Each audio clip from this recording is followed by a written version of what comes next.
becoming worse and worse lately because too many people are worried about having a box office hit instead of just having something that they can do consistent and finish out. Because at the end, it will get the basis it needs. Mm-hmm. But like a lot of times, like Netflix is horrible about it. They keep canceling things before you can even get involved in it because it's like, oh, you didn't like these 8-hour-long episodes we gave you within 3 weeks, canceled. But they don't give it a chance to actually get the following it needs because and then there's others, like I was explaining to him, like Divergent. Divergent technically was supposed to have another movie or TV show behind it, but because it bombed, no one has the actual ending. That like the ending for Divergent never actually happened. Like it was left open, and then that leaves you kind of wanting. A lot of things like are just left open when it happens like that. So I think with stuff like that, it's hard. You kind of want to. I don't know if you want to expect a box office hit. Like I have a hard time getting into things now just because I don't want to get all this build up and watch it and get involved and then it just get left behind. And me wanting things that I know I'm never going to get because I did read the books and know what we're missing out on. Yeah, like that 90s show. There's 8 more years left. And cancel it after 2. What are your thoughts on unfinished franchises? I don't like it, but I feel like there's a reason for it. So the one that I can think of that comes to my mind is comes to my mind, but I can't remember the name. Series of Unfortunate Events. Oh. It's had 2. It's had the movie with Jim Carrey. Played a great Olaf. Then it has the TV show with Neil Patrick Harris, who also then again played another great Count Olaf. Mm-hmm. But those books are 12, 13 deep. Yeah. They touch on very small aspects of them as they go through, and they don't even reach the end. The movie never reaches the end of it. It's like the end of the movie, I think, is the end of like the second book. I don't even know if it is a second one. They touch on other areas of the books, but they bring it back. Yeah. The TV series also ends early. I think the TV series only got to book 3 or 4. And then they stopped. They canceled it. And that has to do with what I believe is today's media empire. There's no DVDs. There's no straight to like DVD sales or anything like that. Yeah. Or VHSs, depending on how you want to consume your media. Mm-hmm. But there's no like at home, like that's streaming. It's like that instant gratification feeling. And people now drop those entire series in one day. So people finish them in one day. Mm-hmm. And then you're left wanting for an entire year until you get something new. And then that's where people lose interest. And that's what happens. I mean, you have the Game of Thrones that would take 2 years to film and drop their hour-long episodes over 2 or 3 months. Yeah. Which is not bad. It's not a bad way because it keeps you talking. But the other problem you run into with that, with Game of Thrones, is it's not, the books aren't even finished. Well, no. So do you even want to, that can touch into, should we even start touching film adaptations if book series aren't even done? Because how do you know you're going to like the end of the series? Like, you get so invested with the books and then the novels, and then all of a sudden, boom. The worst ending you could possibly imagine, a.k.a. Game of Thrones Season 8. I thought it was a great ending. I thought it was horrible. That's great. I saw guys that went to go work on a Star Wars movie. The only reason, like, I'm not upset by that is because when you have that book to film adaptation, things change. Yeah, no, things I always get that. Change, which means that it's a new variant of whatever that story's going to be, which means that that new ending is something, hey, guess what? If George R.R. Martin didn't want that ending, he now knows it's not going to work. Right. It could have been a possibility that he was thinking, knows that that ending is not what exactly people wanted. He changes it because he hasn't finished it. But then Call what if out that to was Tim, the who original hates end? George R.R. Martin. But he deserves that. But like Tim deserves it? No, George R.R. Martin. Yeah. But like at the end of the day, again, it's still just what if that was the original ending, and then now you have to completely change everything, and that screws you up even further because apparently that man can't write a book to save his life anymore, as it is. No, but so like I said with Shadowhunters, they completely changed the ending of those series and in the worst way possible.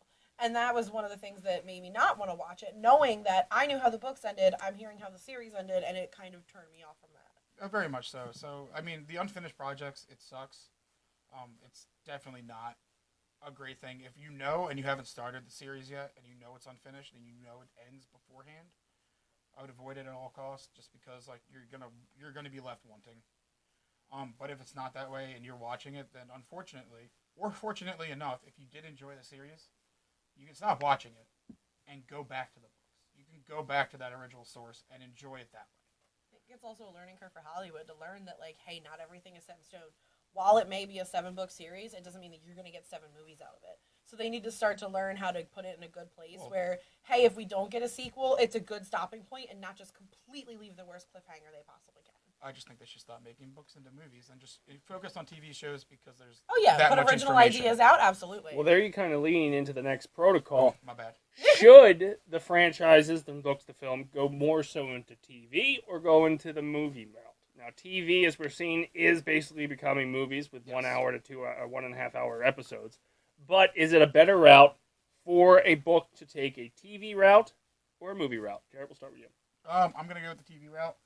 I consume a good amount of book to TV media. I watch anime a good amount. I know it's like people like don't assume that right away, but they come from manga. I watch One Piece. I haven't read a single lick of the manga. Watched the entirety thus far. I am completely caught up. The last 4 years. It's a flex, and I'm gonna flex it. It's like 1,100 episodes. Yeah, that's a lot. That's why I don't watch it. It's great. It's the best piece of storytelling I've ever seen. But other than that, no, I would love my media to be turned into TV show. I realized how much better it gets. Like, I'll go back to the series of unfortunate events. You got a great movie. It's not a bad movie.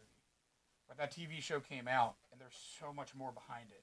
That so much more people could get into. That's what I'm excited about with the Harry Potter. Like, right. The movies are great. I think the TV show can do better. And, like, the best piece of media that I guess has been turned from book to movie is Lord of the Rings. And in my head, I've never read The Lord of the Rings. I've never read The Hobbit. It makes me go, what did I miss? And how much better could those movies have been if they were drawn-out TV shows? Because, like, then again, I don't know in the books how much Legolas talks to Frodo. In the movie, it is one line. And my bow. That is it. That is the only line that man says to Frodo in the entire series. That's because he's racist against hobbits.